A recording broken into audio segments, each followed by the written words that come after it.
જય શ્રી કૃષ્ણ બધાને, જય જલારામ। કેમ છો બધા? વેકેશનનો ટાઈમ પૂરો થવામાં છે અને મારી દીકરીના ફેવરિટ છે બ્રેડ પકોડા।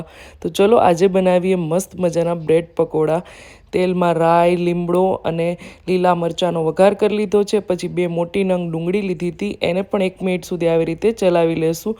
પછી એમાં બાફેલા બટેટા મેં લીધા છે, 1 કિલો જેટલા બટેટા મેં બાફી લીધા હતા, એને મેશ કરી લીધા છે, એડ કરી દઈશું। પછી બેઝિક મસાલાની સાથે ફૂલ ખટાશ ને ગળાશ અને ગરમ મસાલો અને લીલા ધાણા બધાને મિક્સ કરી લેશું અને પછી ચેક કરી લેવાનો કે મસાલામાં કંઈ ઘટતું નથી, કારણ કે આની ઉપર હજી બ્રેડનું લેયર આવે, પછી ચણાના લોટનું લેયર આવે, એટલે બધા મસાલા થોડાક ચડિયાતા જ એડ કરવા, તો એનાથી ટેસ્ટ સરસ આવશે। હવે ચણાનો લોટ લીધો છે, એમાં નમક, હળદર અને હિંગ નાખી અને આવું ઘટ બેટર રાખીશું આપણે, જે બ્રેડમાં આમ વ્યવસ્થિત આમ ચોટી જાય ને એ રીતનું બેટર રાખવાનું। બટેટાવડાથી થોડુંક ઓછું થીક રાખવાનું છે।